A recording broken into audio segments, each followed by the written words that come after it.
pero ya les pedí que la subieran al canal para que la puedan repasar si necesitan. Ok, hoy vamos a ver, bueno, un poco con el, el temario del curso. Entonces, ya hemos ido cubriendo algunos de estos temas. La última vez vimos sistemas Link y hoy vamos a ver lo que son los sistemas AS400. A ver, un momentito nada más. Tengo por aquí una...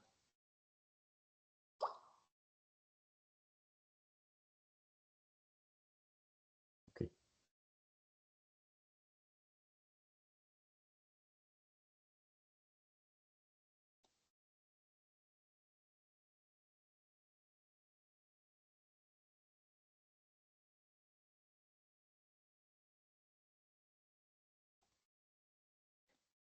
Ok. Entonces, bueno, vamos a terminar de ver el tema de microservicios e iniciar con la parte de los dispositivos para cubrir ya, digamos, estos primeros dos temas. Ok, en la parte de microservicios, la vez pasada vimos cómo funcionan los microservicios basados en sistemas legados. Vamos a verlo. ¿Qué pasa aquí? Está.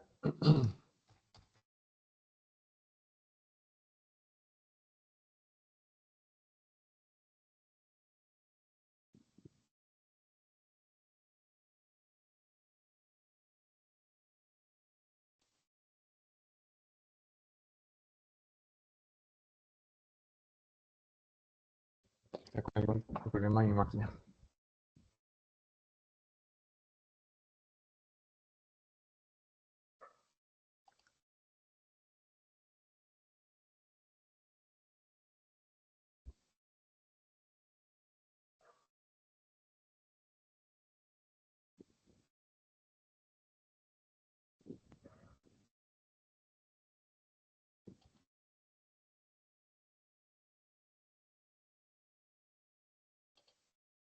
Ok, acá estamos.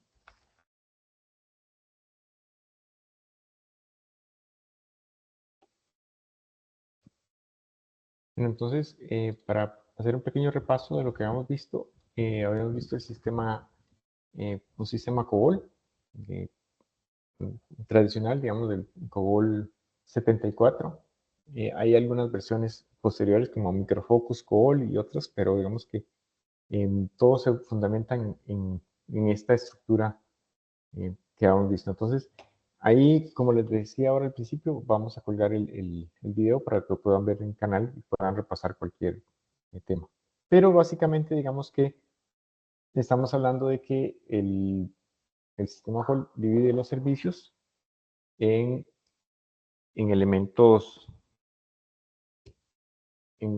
digamos, en unos elementos que tienen una entrada y una salida respecto de la especificación del COBOL. Y esa entrada y esa salida está dada por esto que llamamos iSpecs, donde cada uno de estos elementos tiene una serie de especificaciones que ayudan al GPX a interpretar y a poder interactuar con el COBOL. Y esto es básicamente la traducción de cómo las pantallas están creadas en el sistema COBOL.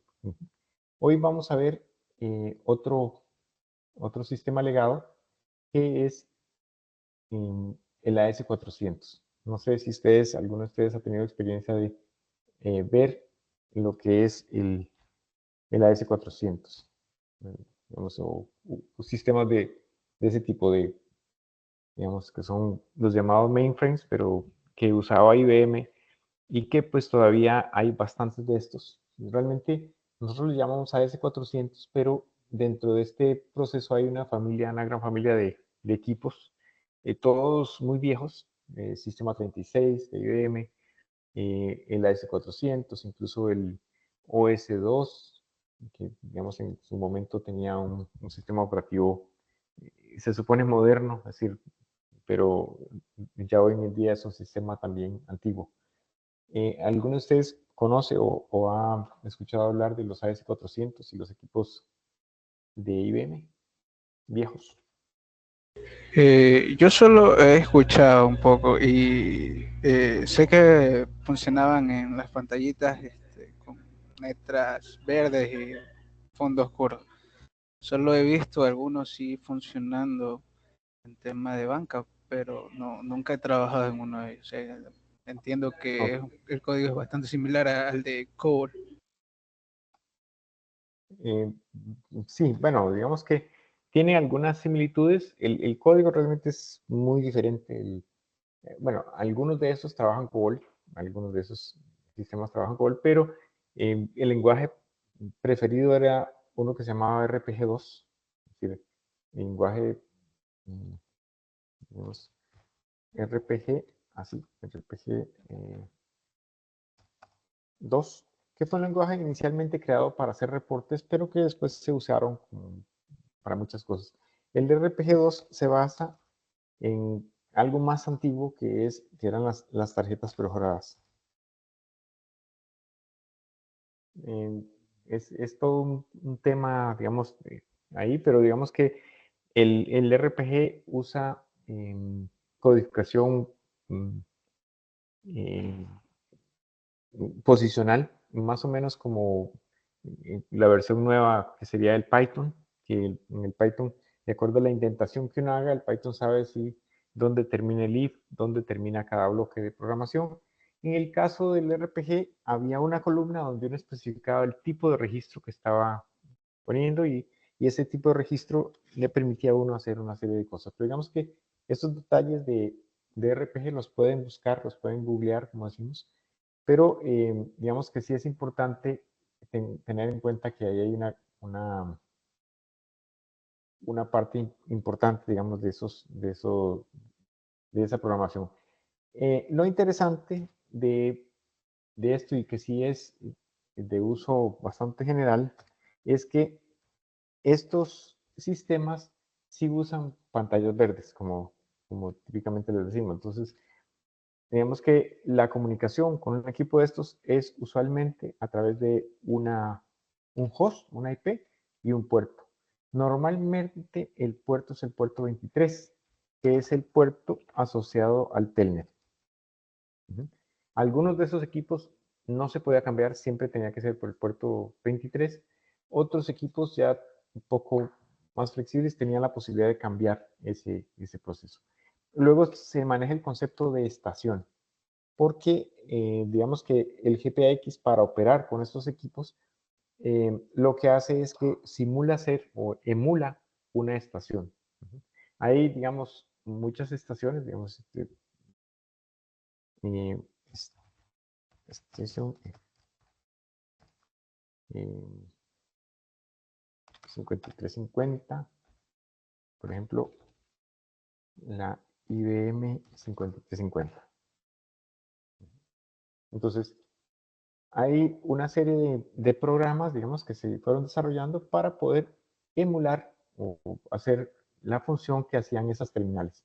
Esas terminales, digamos, que estaban que se usaban en ese momento, eh, eran terminales, les llamaban terminales tontas, pero realmente era algo muy parecido a lo que hoy conocemos como un browser. Es decir, era una terminal que tenía un protocolo que se comunicaba con el servidor y que la terminal, cuando llegaba a esa información, la presentaba con cierta estructura en la pantalla verde para que el usuario pudiera ver e interpretar los datos que estaba viendo. Entonces, digamos que esa terminal tiene ciertas funciones y hay todo, digamos, si ustedes buscan en internet, hay todo digamos, documentación de cómo funcionan esas terminales, cuáles son los eventos, digamos, hay caracteres de inicio de campo, de fin de campo, y hay una serie de elementos, digamos, que le permiten a los programas que emulan estaciones trabajar.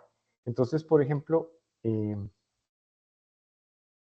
estos sistemas lo que tienen es un esquema mediante el cual, digamos, viene una trama de datos, es decir, un grupo de datos continuos, es decir, como un string, una cadena que normalmente es de 1920 caracteres, que es el resultado de 80 por 24, 80 filas por 24 columnas.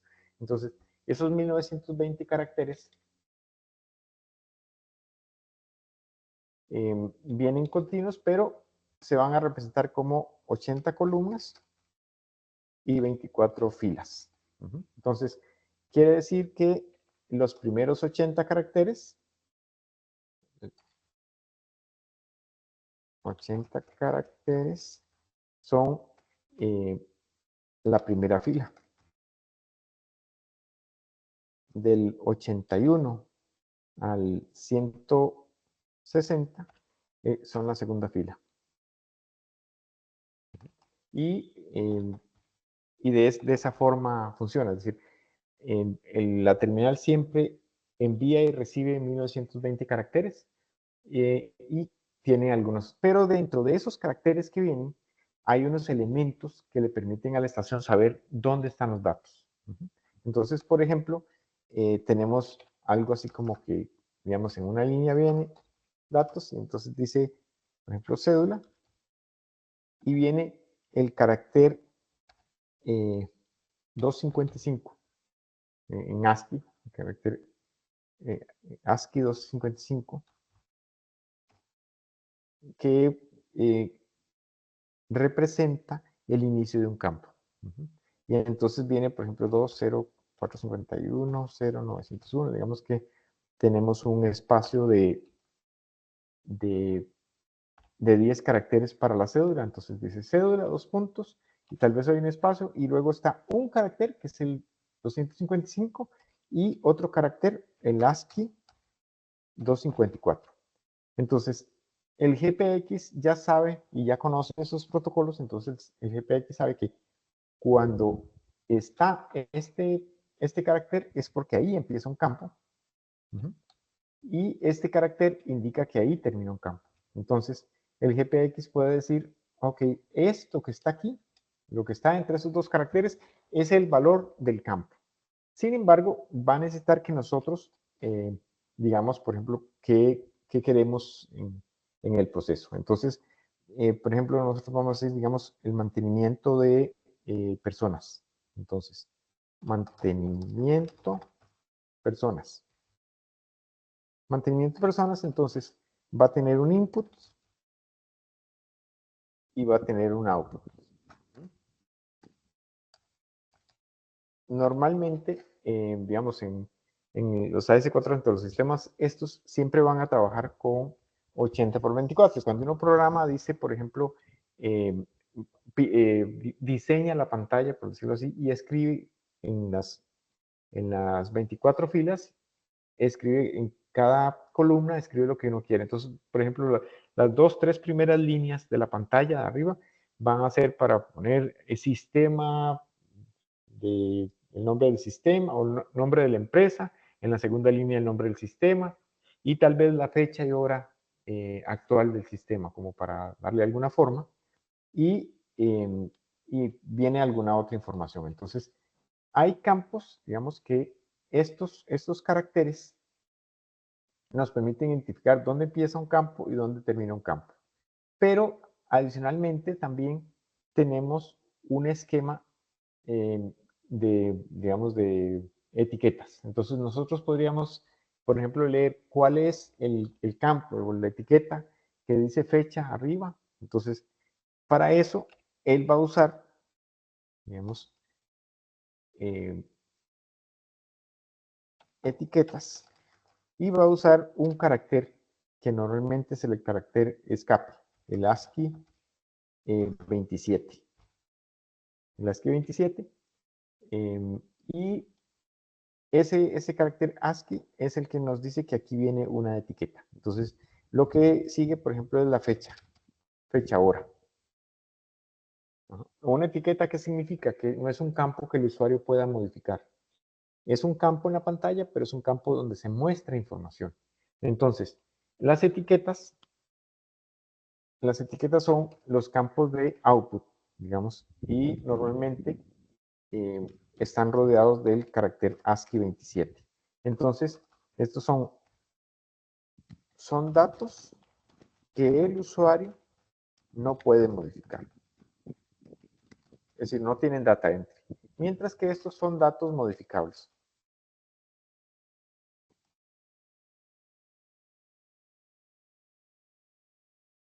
Entonces, dicho esto, digamos que ahí tenemos este proceso. Entonces, nosotros vamos a decir, digamos, si, por ejemplo, en el mantenimiento de personas está, digamos, la cédula de la persona, el, el nombre de la persona, digamos que también tenemos la dirección, el estado civil, digamos, tenemos una fecha desde cuándo es cliente. Entonces, aquí vamos a tener en el input, vamos a tener una descripción exacta de esos campos. Tenemos cédula, entonces vamos a decir que es número de 10. Eh,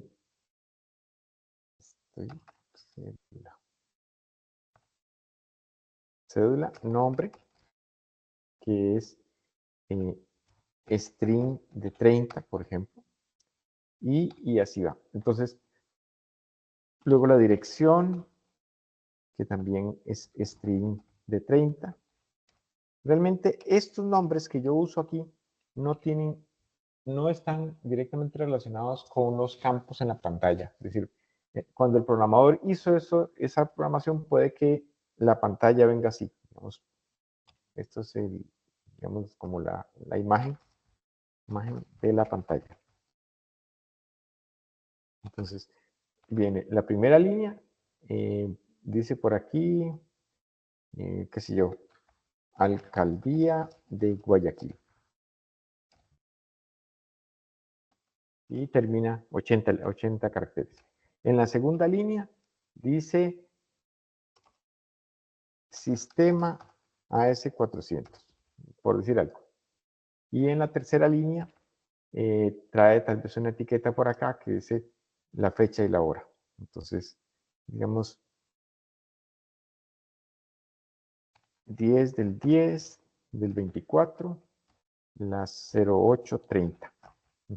Entonces, y en la siguiente línea está en blanco. La siguiente línea dice por acá cédula y digamos que acá está el inicio de la cédula y después 1, 2, 3, 4, 5, 6, 7, 8, 9, 10 caracteres. Entonces, está la cédula, digamos que acá está el nombre.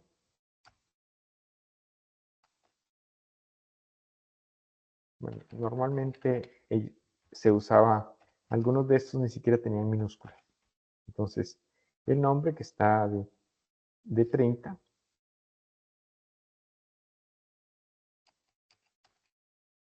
Luego la dirección.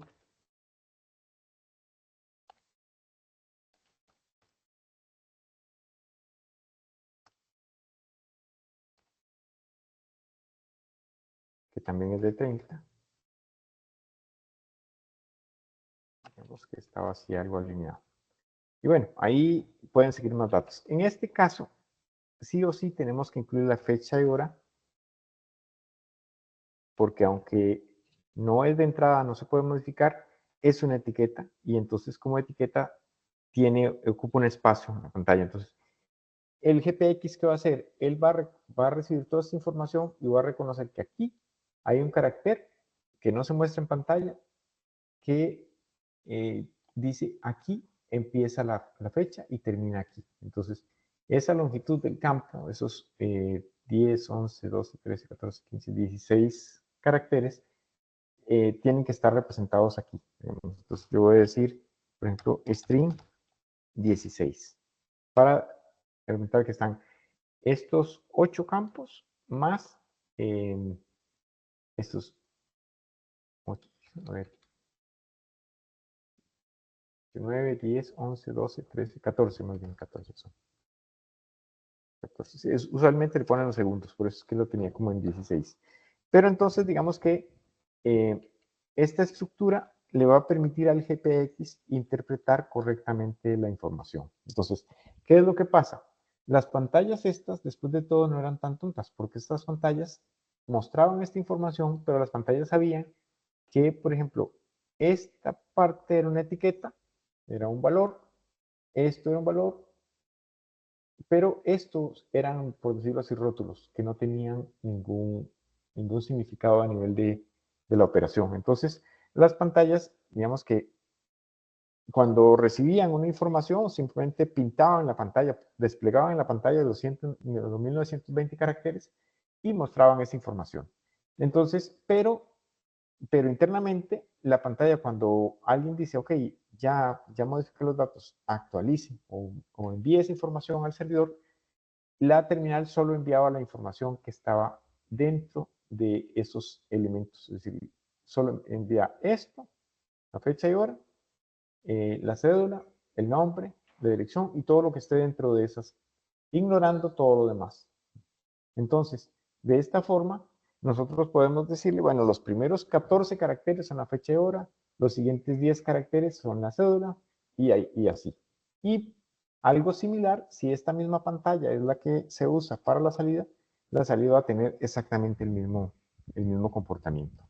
Entonces, digamos que de esta forma, de una forma bastante simple, nosotros podemos decirle al GPX, ok, hay una pantalla verde que tiene estos 4 campos, entonces están representados así.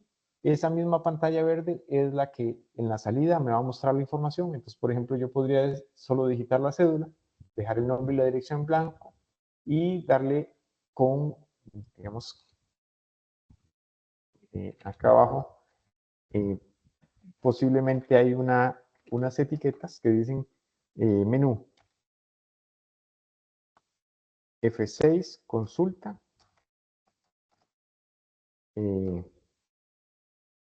F10 guarda y no me acuerdo, F6, F3 digamos, borra. Entonces, cuando alguien quería borrar una cédula, simplemente, o un registro, ponía el registro de cédula y le daba F3. Si quería consultarla, ponía la cédula y le daba F6. Y si quiere modificar, entonces, después de consultar, modifica el nombre, modifica la dirección y le da F10 para guardar. Entonces, la operación es bastante simple. También hay un botón XMIT o Transmit, que es, digamos, enviar.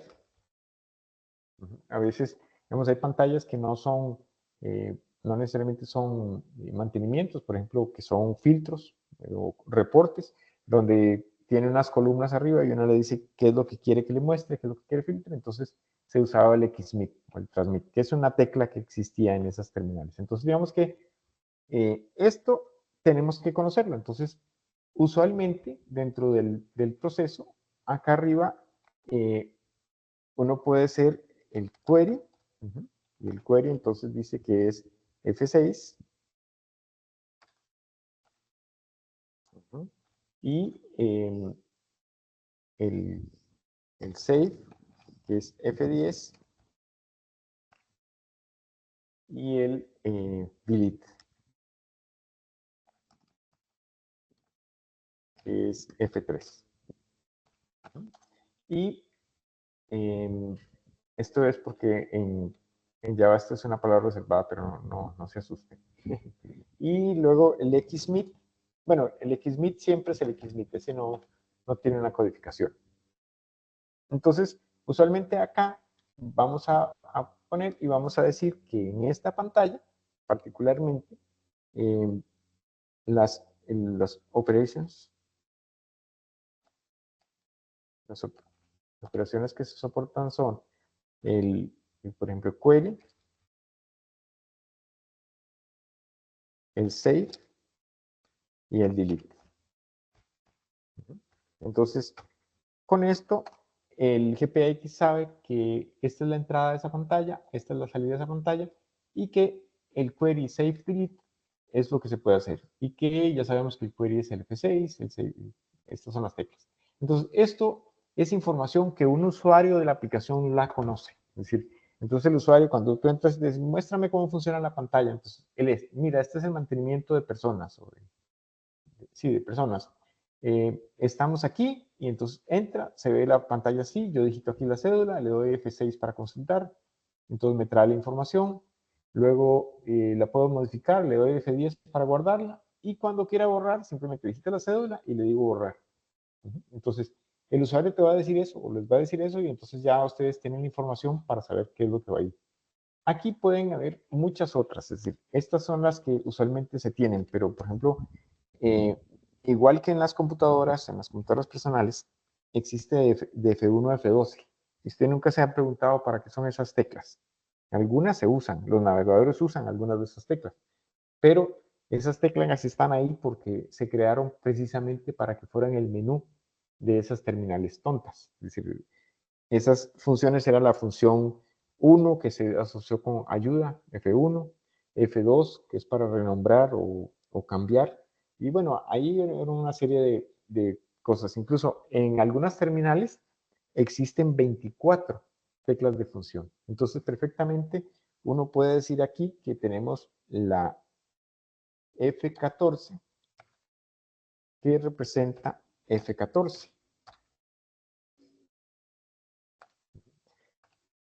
Normalmente estos valores que estoy poniendo acá son parte de la especificación de la terminal. Es decir, una terminal, por ejemplo, una IBM 5250 tiene 24 teclas de función. IBM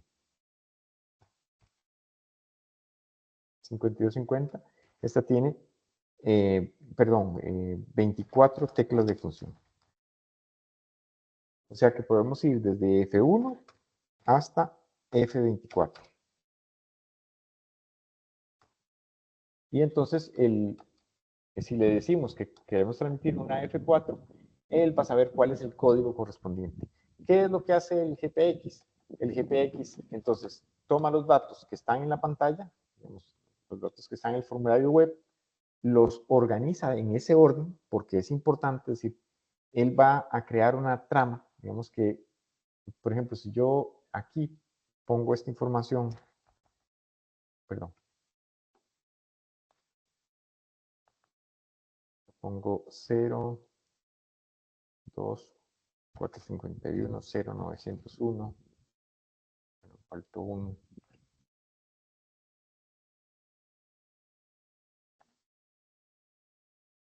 y aquí pongo, digamos, el nombre.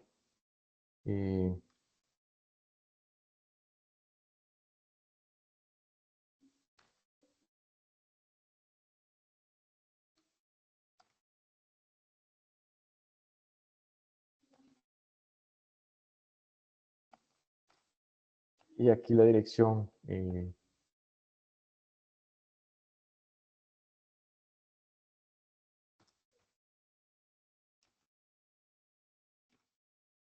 Entonces, ¿qué es lo que va a hacer cuando él, digamos, cuando le den guardar, por ejemplo, ponen esto y dan la tecla guardar, el GPX va a organizar esta información o va a hacer la información GPX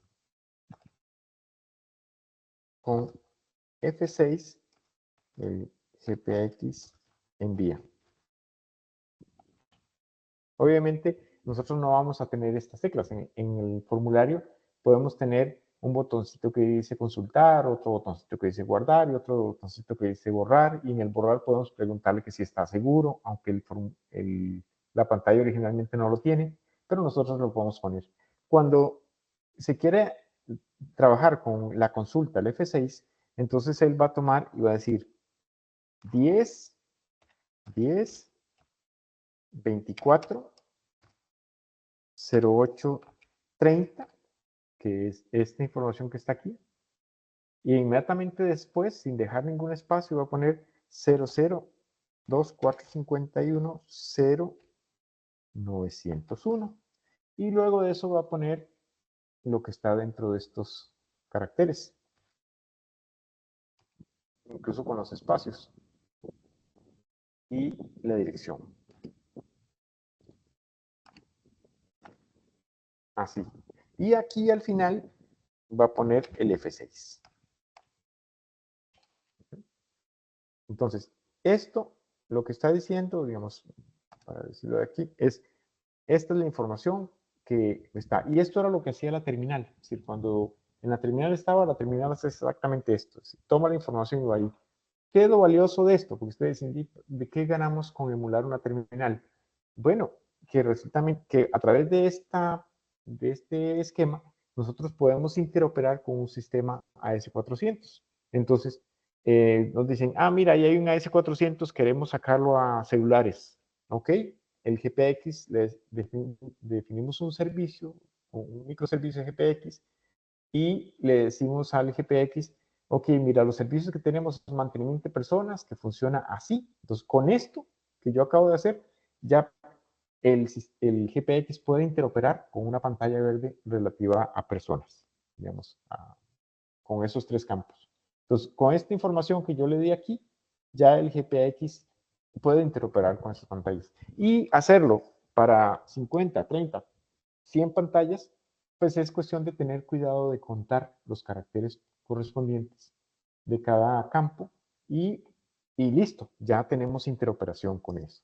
Entonces, esta parte es simple, pero es importante que tengamos en cuenta esto. Hay varios sistemas, todas las pantallas verdes, digamos, todas las pantallas verdes, excepto algunas en COBOL que tienen un esquema, digamos que como tenemos el código fuente en COBOL, el GPX puede generarnos esta información, como en el caso que vimos, es decir, este caso de link.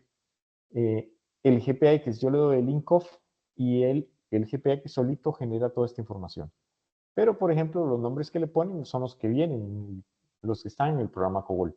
Entonces, si yo no estoy familiarizado con esos nombres, me toca luego reemplazar y decir que, digamos, hay ciertos estándares. Por ejemplo, numset es número de cédula, numcon es número de contrato.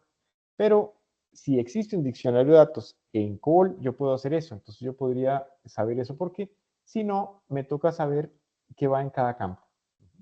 En este caso, digamos, en el caso que estamos viendo acá, como nosotros lo hacemos, nosotros podemos ponerle el nombre a cada uno de esos elementos. Puede ser que adentro, en el RPG, digamos, o en el programa que está dentro de este sistema, estos campos se llamen, no sé, set-cliente o numset o el nombre que le haya puesto el programador que hizo esa parte. Pero aquí nosotros le decimos, los primeros 14 caracteres van a ser la fecha hora, luego le vamos a llamar cédula a este campo, al siguiente campo nombre, al siguiente campo dirección, y listo. Entonces ya con eso, el sistema, digamos, el GPX puede interactuar con S400. Y realmente aquí hay una gran cantidad de opciones. Aquí, además de darle el nombre a la estación, podemos escoger el station type. Y el station type, hay una amplia gama de estaciones que soporta el GPX. Entonces, digamos que ahí puede estar, por ejemplo, VT100, que es la terminal virtual Terminal 100, que es una que, presionando la tecla que no es, que es una terminal que casi que la soportan cualquier sistema. Pero esta terminal no tiene 24 funciones y bueno, hay unas cosas que no tiene. Entonces digamos que ahí ustedes pueden poner IBM 5250 y en general hay una gran cantidad de terminales que se pueden usar, digamos, en ese proceso. Hay un manual donde están la lista de terminales que se pueden usar, pero normalmente cuando ustedes llegan al S400, a un sistema de S400, la gente tiene claro cuál es el tipo de terminal que usa. Yo uso una 5250 o uso una, no sé, una terminal virtual 18 o 24, hay varios modelos. Pero digamos que el GPX ya sabe que cuando le dicen que es estación, esa estación tiene, digamos, a veces estos códigos cambian de acuerdo a la estación, son diferentes. Entonces, de acuerdo al tipo de estación, el GPX va a saber cómo separar los campos, cómo hacer todo lo que tiene que hacer. No sé si hasta aquí tienen alguna duda. Eh, Sí, ¿cómo por- estás, Jorge? Sería, Bueno, diría primero sobre una duda que me surgió referente a la parte de las teclas. Vi ajá, que ahí como tal, y sí he visto incluso en sistemas actuales que se han desarrollado tanto en Windows Forms, en la parte web, que hay ciertas teclas que se utilizan para realizar acciones, ¿no? Como para abrir tal vez un diálogo, para recargar solo dentro de un espacio específico, o para abrir incluso algún diálogo de búsqueda. Mi duda viene aquí referente, bueno, yo como tal no tengo una idea completa de cómo funcionan por completo las terminales. Usted mismo acaba de mencionar que existen muchos otros tipos de terminales y yo no sé, no tengo claro cómo varía el comportamiento de cada uno. Entonces, en ese contexto, yo quisiera saber si asimismo como se agregan teclas función, también se agregan combinaciones de teclas, por ejemplo, un control F, un control F1, un sí, control X. Uh-huh. sí, sí, exacto. Sí. Cuando no hay, digamos, cuando los operadores, por ejemplo, o los programadores no tenían una terminal de 24 teclas y se les acababan las 12, entonces empezaban a decir control, control más F4, F1, por ejemplo, control F1. Entonces, se puede usar en este proceso, se puede usar el más para sumar. Estos nombres de teclas están relacionados a la terminal. Entonces, la IBM 5250, vamos a ver si lo encuentro. IBM 5250. Eh,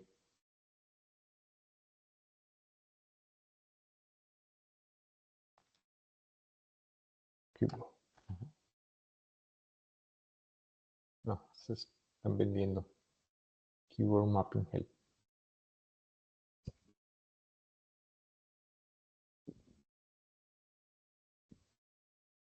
Bueno, ahí está no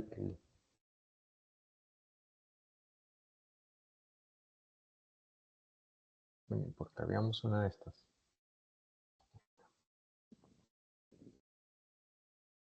No, no, aquí esa está más.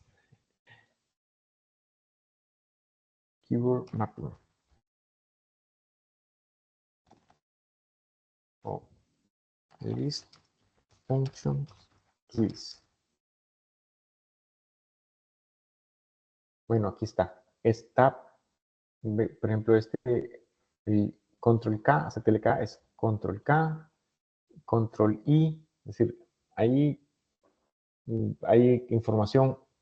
Nosotros tenemos por ahí bastante documentación de esa parte referida ahí, pero por ejemplo aquí está eh, una lista de las funciones, digamos, el estándar de IBM para ciertas funciones, pero digamos que esa combinación de teclas en el GPX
Hola, pensé que solo era yo. Al parecer Jorge tiene problemas con el internet. Yo también estoy teniendo algunos problemas, pero ahorita me acabo de dar cuenta que se le fue el internet a él. ¿Todo bien por allá con el internet, Génesis Aldair? Sí, aquí sí tengo internet. Hola, hola, qué pena. Hola, Jorge, ¿cómo estás? Sí.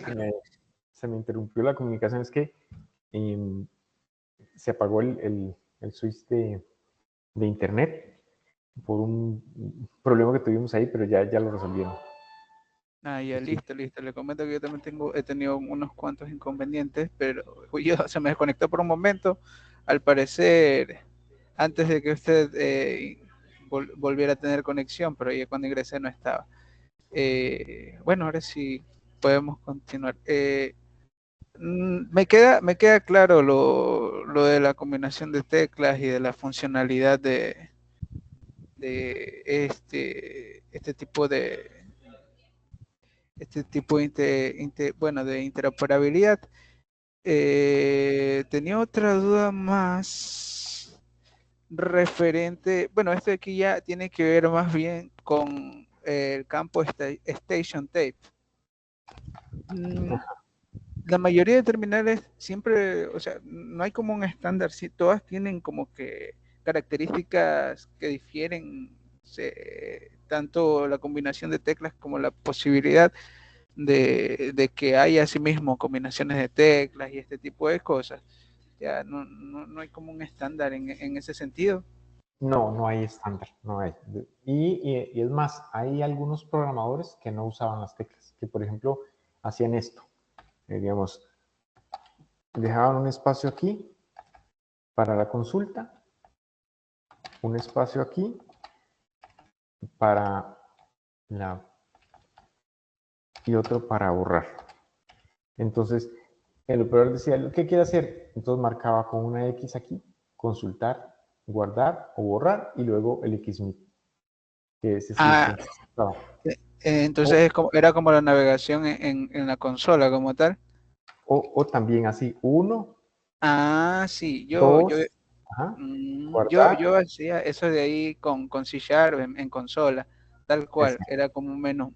Ya Ajá. entiendo. Entonces, aquí tú le decías la operación que querías hacer, uno, Mm, dos, como digamos que fuera un combo box, donde le ujú. seleccionabas. Entonces, realmente en esto, lo importante de esto es que la información que requerimos para poder interoperar un sistema de estos la tiene el usuario. El usuario que usa el sistema nos puede decir, nos puede mostrar las pantallas y nos puede decir, mira, es que en esta pantalla yo le doy, entonces aquí le pongo uno para consulta, dos para guardar y tres para borrar.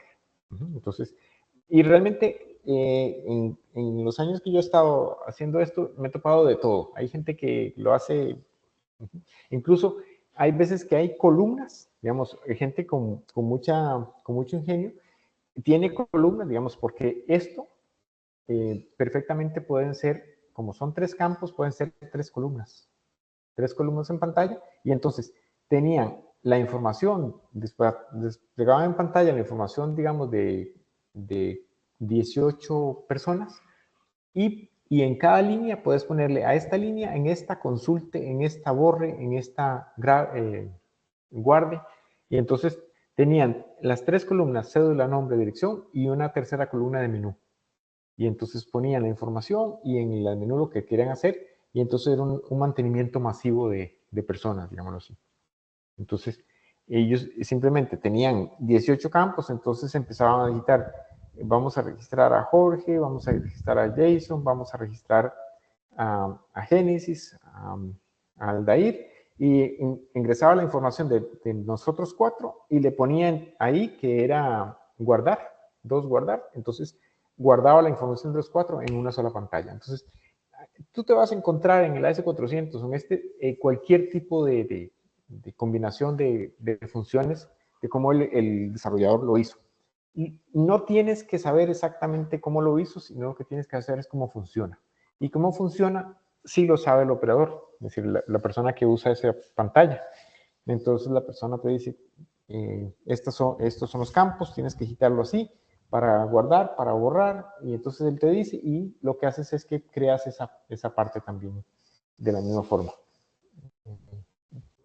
Otra consulta, referente a, bueno, esto ya vendría más bien orientado a los lenguajes de programación referentes a este tipo de consola, ¿no? Nosotros, bueno, yo la experiencia que tengo en el desarrollo de sistemas que involucran a una consola, tienen como que la contención de errores y todo ese tipo de cosas. En el caso de las excepciones, estos sistemas tal vez manejan tramas o tal vez validaciones. No sé qué pasa cuando el sistema muestra un error. Ok, muy interesante tu pregunta, sí. Ujú. Normalmente las terminales, la mayoría de las terminales tienen una línea 25. Una línea 25, o sea que abajo en la base de la pantalla se puede poner un mensaje.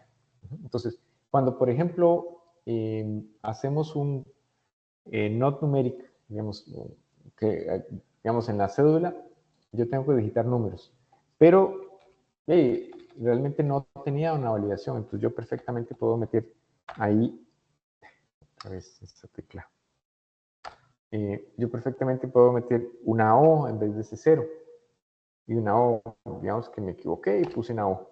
Entonces cuando yo le digo que guarde eso, el sistema me dice, hay un problema, esta cédula debe ser numérica, y cuando lo voy a insertar a la base de datos me dice no numérico. Entonces me devuelve ese error, y normalmente, digamos que hay una secuencia digamos, cuando en la comunicación, en el protocolo de las terminales, normalmente hay un start of text, que es el inicio, vienen los 1920 caracteres y viene un end of text, OT. Entonces, start es SOT, start of text y end of text. Y aquí vienen los 1920 caracteres. Pero resulta que esta es una respuesta normal. Pero resulta que si hay un error, probablemente venga el carácter 27, que es un escape, y viene 2 veces seguidas. 27, 27, entonces ahí viene el mensaje de error. Igual, cada terminal, cada tipo de terminal tiene, digamos, estas reglas de cómo empieza, cómo termina. Entonces, si yo encuentro como primer carácter un start of text, entonces yo sé que lo que viene es la respuesta a una pantalla, digamos, la información de una pantalla. Pero si lo que encuentro son 2 caracteres escape, entonces sé que lo que viene ahí es pantalla. Incluso en esa época ya existía el carácter bold y el carácter highlight. El carácter highlight es que el mensaje parpadea.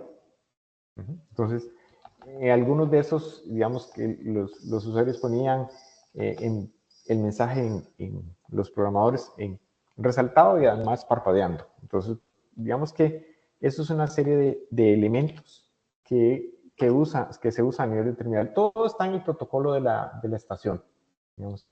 Pero digamos que sí hay una forma de identificar, digamos, cada mensaje viene con un carácter inicial. Bueno, normalmente los siguientes 2 caracteres es la longitud del mensaje. Entonces, por ejemplo, tiene 27, 27, y luego te dice, por ejemplo, que viene 80. Pero ese 80 no es un texto, sino que en un solo carácter, porque el carácter te representa 255 valores, bueno, en 2 caracteres te representa en binario la longitud. Entonces ahí te dice, este viene en 1920 caracteres, o por ejemplo en este caso 80 caracteres que representan, que es la longitud del mensaje, lo que quiero que se muestre en la pantalla. Pero digamos que las terminales tienen todo un protocolo para identificar esas cosas, y ya el GPX tiene por dentro la programación para entender esas diferentes estaciones. Esta técnica de emular estación realmente ha sido muy poco explotada a nivel de interoperación. Eso fue algo que se nos ocurrió a nosotros hace mucho tiempo y esto nos ha abierto muchas puertas, porque realmente no tocamos el sistema, literalmente no lo tocamos, pero lo podemos manejar a nuestro antojo. Es decir, levantamos todas las estaciones, en todas las pantallas que tiene el sistema y le decimos guarde esto, consulte esto, traiga esto. Y además, como el GPX lo puede robotizar, entonces él puede decir consulte y si hay más datos siga consultando, consulte. Entonces, que me trae 15 registros por pantalla y me dice dele 2 para continuar. Y entonces yo le doy 2 y continúo. Entonces, con el GPX perfectamente podemos hacer consultas de 300, 400 registros en pantallas que me lo traen de 10 en 10, por ejemplo. Pero lo hace muy rápido y entonces podemos poner en un REST, en un servicio expuesto, para que una aplicación hecha en celulares pueda tener esa información. Entonces, y el GPX se encarga de traducir y de interoperar con esas pantallas. Entonces, digamos que esa parte a la gente le gusta mucho porque todo lo que tiene, la estabilidad que tiene su sistema y todo lo que hace, lo mantiene, pero lo conecta con la última tecnología. Listo, me queda claro. De hecho, ahora te lo menciona, entonces, referente a lo que tiene que ver con los mainframes. Esto significaría que, bueno, si bien la mayoría de mainframes tienen distintas funcionalidades, vamos a encontrar características como la línea 25 que menciono, en los cuales siempre se está manejando un mensaje, ¿no? Que hace referencia a una respuesta de las acciones que se ejecutan dentro de la consola, dentro del mainframe. Sí, sí, sí. También te puedes encontrar, digamos, es algo que se usa mucho, entonces, que por acá abajo, por ejemplo, en la pantalla, aquí hay un espacio.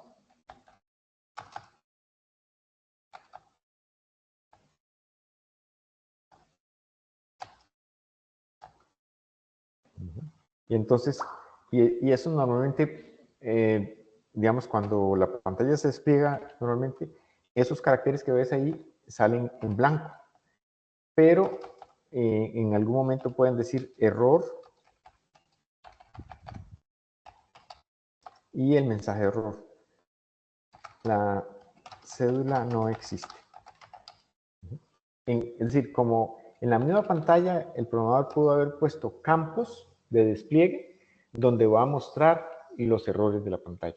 Entonces, pero todo eso te lo va a contar el usuario que usa la pantalla, no el programador, el usuario que usa la pantalla y dice, ah, sí, si no está, mira, por ejemplo, le doy una cédula que no existe y vea, me lo muestra ahí abajo.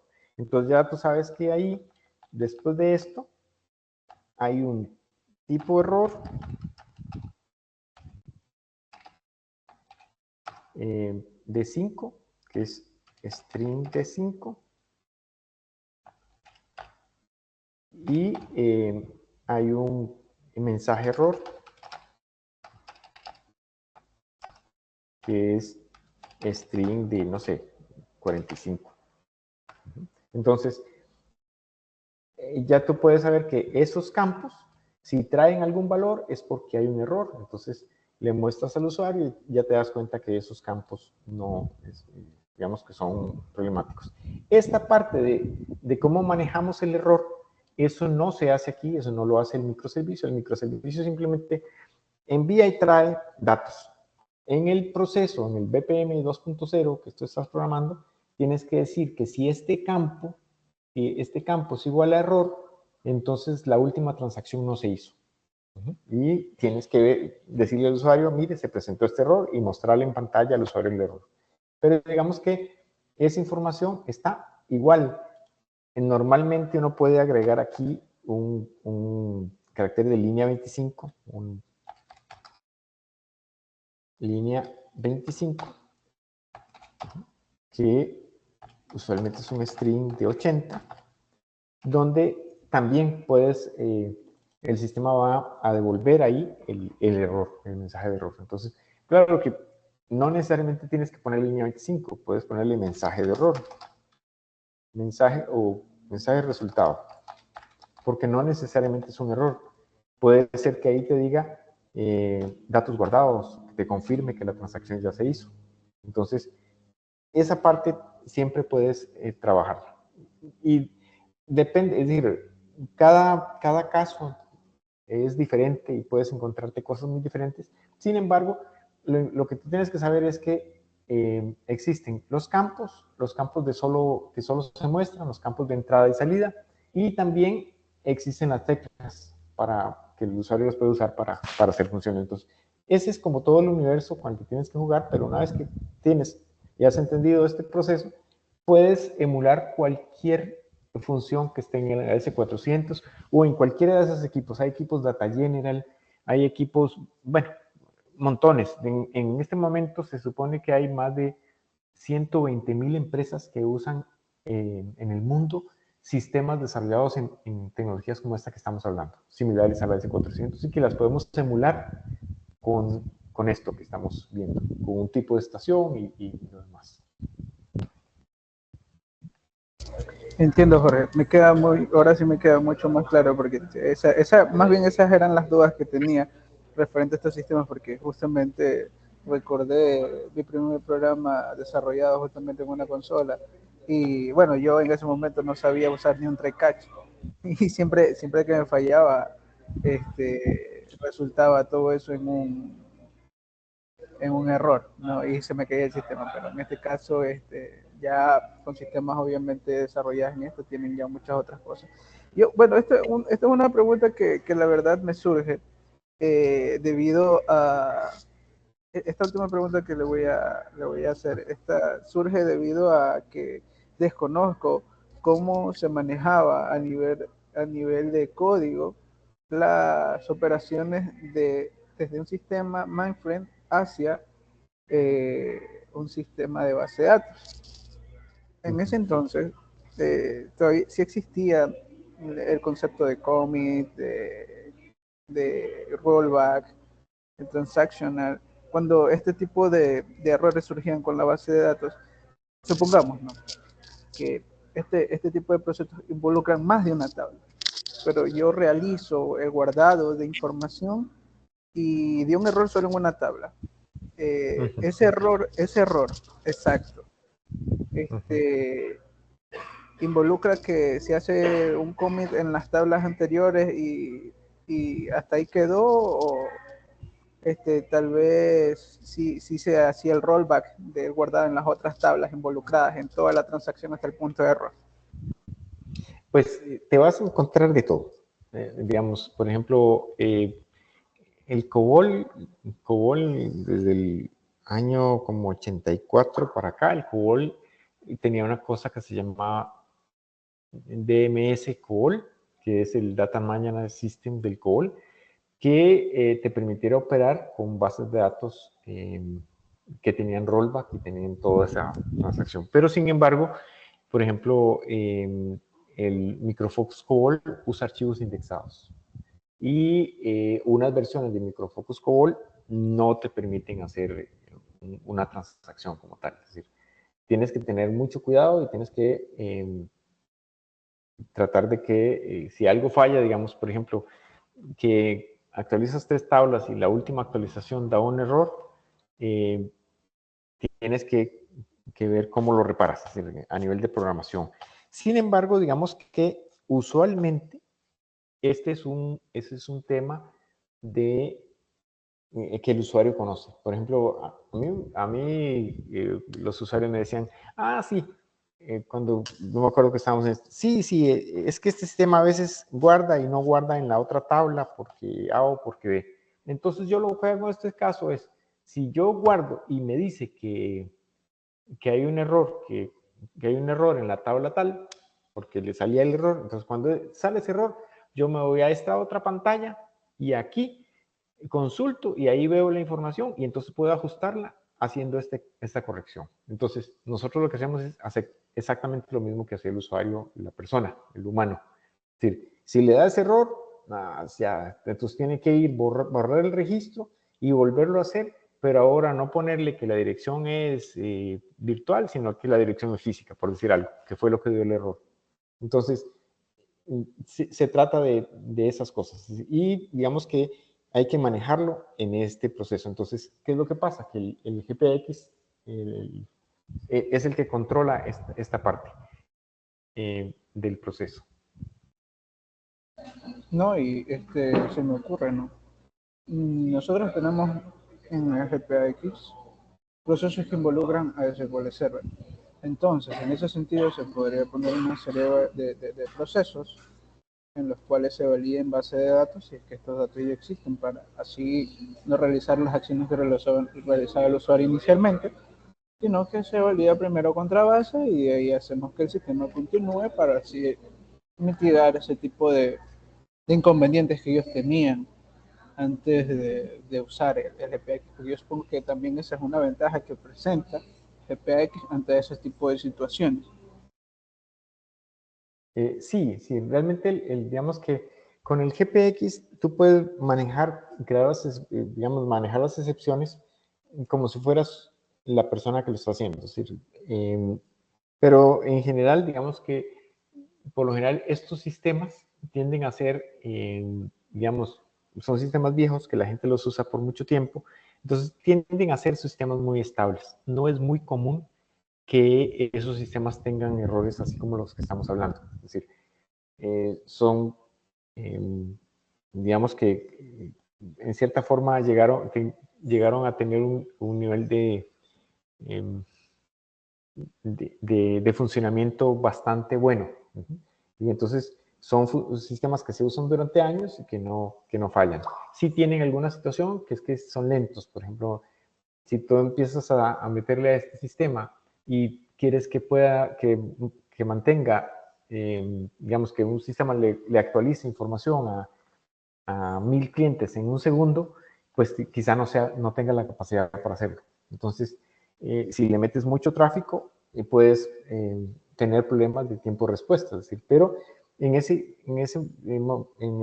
aspecto, el GPX te puede hacer crear una cola y decir, bueno, porque el GPX va a decir, tengo, por ejemplo, en este caso de concurrencia, tengo 3 estaciones, o sea, 3 canales para ponerle tareas al sistema, al RPG, y entonces puede procesar 3 transacciones simultáneamente. Entonces, cuando responde una de esas transacciones, ya tengo la respuesta, entonces queda libre para usar la siguiente.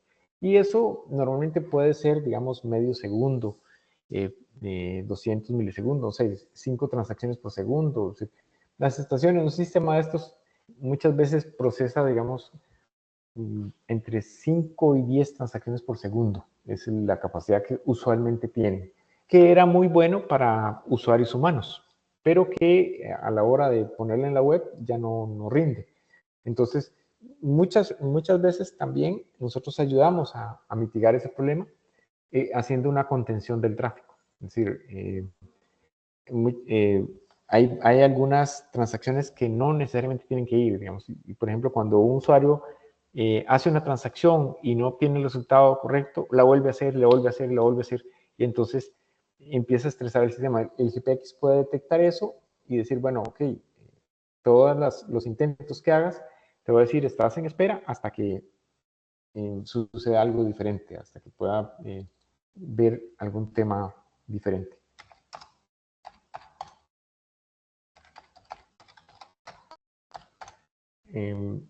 Bueno, digamos, por ejemplo, con el SENAE, ayer hemos estado viendo con el sistema de aduanas de Ecuador que ellos tienen un problema de tiempo.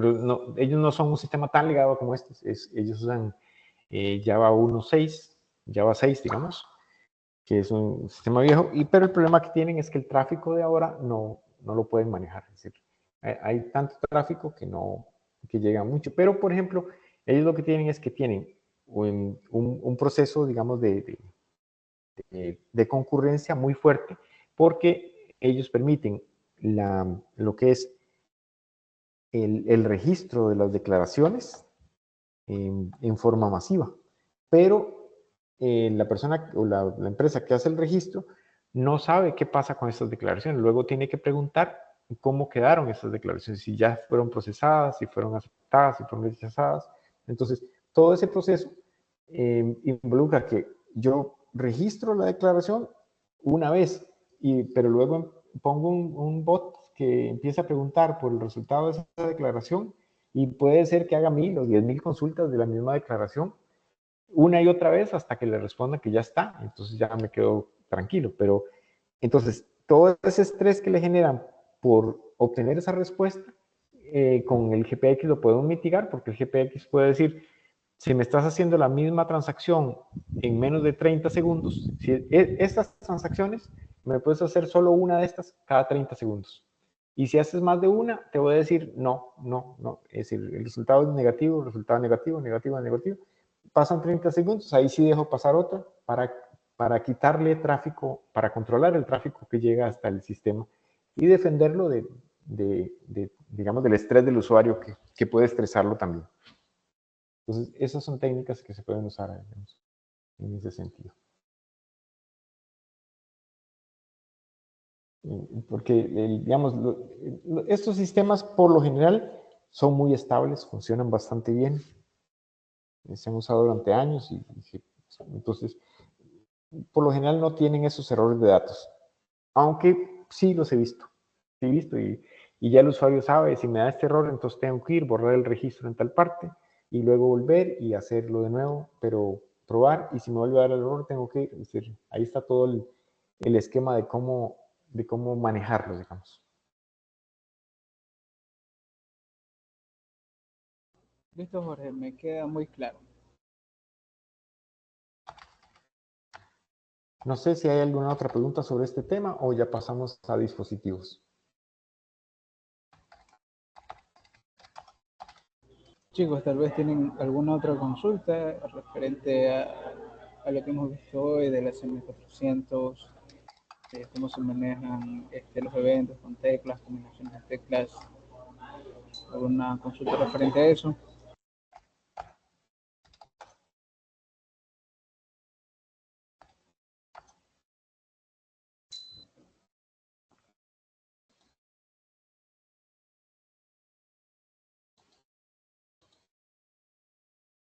Bueno, voy a hacer un pequeño recuento para resumir un poco sobre microservicios. Hablamos de microservicios de tipo de base de datos, donde tenemos el string de conexión a la base de datos y tenemos operaciones, digamos, por ejemplo, crear empresa, tenemos unos datos de entrada, unos datos de salida y un script que dice la colección, por ejemplo, en este caso, ¿no? O si estuviéramos hablando de SQL Server, podría tener el SQL, el código SQL que queremos ejecutar, que sé yo, un update con update tabla 1, where cédula igual a 2 puntos ID, por ejemplo, y set, y entonces ahí dice nombre. Parece que es así, es nombre, no, eso es con igual nada más. Nombre, entonces nombre, y así.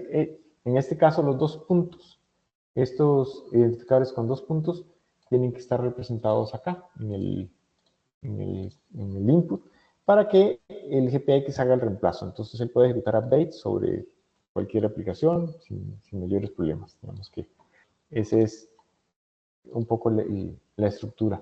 En el caso de Mongo es mucho más simple porque en Mongo hay todo un esquema de estructura que permite hacer una actualización mucho más fácil. Tenemos también la posibilidad de consumir REST, servicio REST, digamos, acá arriba, que hay un REST, entonces nosotros lo vamos a consumir, ya lo hemos cubierto en una charla anterior. Entonces, ¿cómo vamos a obtener esa información? ¿Qué tenemos que pasarle al REST y qué es lo que el REST nos va a devolver? Entonces, ahí está, y pues digamos ahorita lo que acabamos de ver, que son AS400, digamos que son la forma en que interactuamos con terminales con esta estructura que estamos viendo. Y también habíamos visto en la parte de los coboles, digamos que hablábamos de microservicios que tienen que ver con estructuras de datos que representan la pantalla. Entonces ahí, y por ejemplo aquí está la parte de los vectores que se repiten, del el while que puede repetirse y además que tiene un punto de parada que es cuando el campo sigue, no sea igual a n, digamos. Es el campo que está aquí, entonces cuando ahí venga una n, es que ya no hay más. Entonces, eso es, él puede ver esa información. Entonces, digamos que en microservicios podemos interoperar con bases de datos modernas, con REST API, con SOA, con prácticamente cualquier sistema moderno, pero también con bases de datos DBase, DB2, Informix Character, Oracle Character, bueno, incluso con archivos de Excel, MQSeries, un sistema de IBM viejillo también, y pues sistemas legados como terminales virtuales o AS400, digamos que son sistemas que nos permiten operar con una gran cantidad de equipos o mainframes de esos que van. Y lo interesante es que dentro del ecosistema, como dice acá en la sección que estamos cubriendo, estamos en el ecosistema digital. ¿Qué significa? Que yo puedo tener un SQL, un Oracle viejo, una S400 viejo en la misma institución y tener un MongoDB súper moderno. Entonces, en esos tres los opero como si fuera un solo sistema. Entonces, aquí saco la información histórica de la gente, aquí tengo la contabilidad y en MongoDB tengo cualquier otra funcionalidad nueva que quiera hacer, digamos, dentro del proceso. Entonces, ese ecosistema me permite ver esos sistemas legados como recursos dentro de mi orquestador, recursos que puedo usar para cualquier proceso en forma transversal, sin tener ninguna limitación por eso. Entonces, eso es muy importante que lo entiendan de esa forma porque eso nos va a permitir tener, digamos, el proceso completo, digamos, del ecosistema y ver esa parte. Esto es la integración hacia adentro, es decir, como en el backend, todo lo que podemos hacer en el backend. Ahora vamos a ver la integración hacia el frontend, es decir, podemos integrarnos con los dispositivos, podemos integrarnos o leer información de sistemas externos. Por ejemplo, exponer un REST API para que consumiendo ese REST API puedan hacer uso de todo el ecosistema digital. O crear un web service legado para que un sistema viejito pueda comunicarse con nosotros. O incluso crear conexiones vía TCP/IP puras usando XML o sin formato incluso. Y otros tipos de protocolos como HDLC, no sé, diferentes protocolos que se usan y que podrían permitir que otras aplicaciones interactúen con el GPX. Aquí también, y por eso se llama dispositivos, está la posibilidad de interactuar con dispositivos que tienen algún manejo específico de los datos. Digamos como dispositivos, no sé si ustedes han visto los parqueos que tienen una lucecita que te dice si está ocupado o está desocupado. Es decir, esto normalmente, ese sistema está en un sistema central y hay una forma de interactuar con ese sistema para saber cuántos espacios están disponibles en todo el parqueo, cuántos espacios se usan, cuál es el promedio de uso de ese parqueo durante la semana, durante ciertas horas. Entonces, toda esa información también podemos obtenerla a través de dispositivos que usamos para Internet de las cosas, digamos. Entonces, podríamos leer, por ejemplo, si tenemos un sistema de acceso con tarjetas, entonces de acceso a un edificio, entonces yo sé que Jorge Cobo pasó por la puerta tal a tal hora, que Jorge Cobo salió de la oficina a tal hora. Es decir, toda esa información podemos leerla y podemos tenerla a través de dispositivos también. Entonces, eso es un poco lo que vamos a empezar a mirar. Ya en este momento, hoy, no alcanzamos porque pues, se nos fue el tiempo, pero digamos, eso es lo que vamos a ver en la próxima reunión, cómo vamos a interactuar con esos dispositivos y cómo vamos a permitir que otros programas usen, digamos, o incluso una aplicación desarrollada en Angular que consuma a través de un REST API, consuma una orquestación que hicimos y que esté mezclando información, como les decía, de un AS400, un Oracle y un Mongo en la misma aplicación. Entonces, desde el punto de vista de la aplicación Angular, simplemente va a decir, esta es la información que quiero, la presento así, le pide al sistema, tráigame esta información, y el sistema se encarga de ir a las fuentes de datos que corresponda y traer la información que necesita la aplicación en el frontend. Entonces, digamos que eso también es un tema. El GPX tiene una interfaz de usuario para trabajar, pero en muchos casos el cliente quiere desarrollar con su propia tecnología su frontend, entonces puede hacer su frontend y consumir simplemente un REST API donde están todos los procesos detrás. Entonces, él puede, digamos, tener su proveedor incluso de aplicaciones para celulares, de aplicaciones para escritorio, y simplemente a esos proveedores les da las especificaciones del REST API que tienen que consumir para poder hacer la aplicación que necesitan. Entonces, digamos que ese es un paso importante. Por hoy quedaríamos hasta acá. No sé si hay algún comentario, alguna duda más que quieran antes de terminar. No, por mi parte ninguna duda. Bueno, entonces quedamos así y nos veríamos el próximo martes.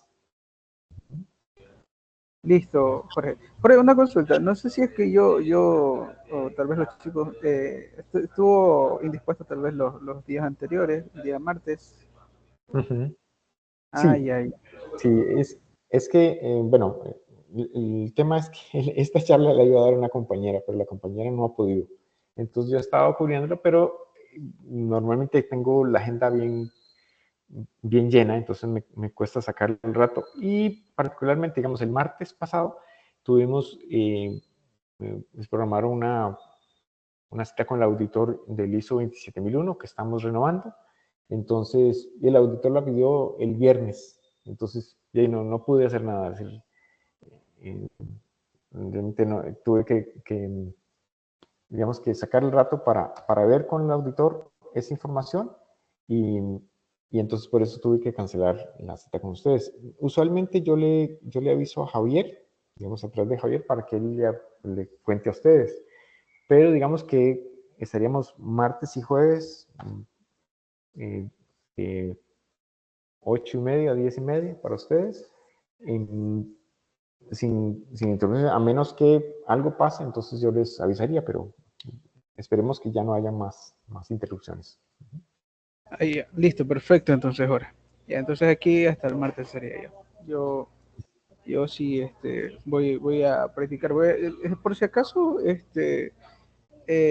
nosotros no conoce tal vez de algún un sistema en internet que simule tal vez a un RPG o a un COBOL o a un SM400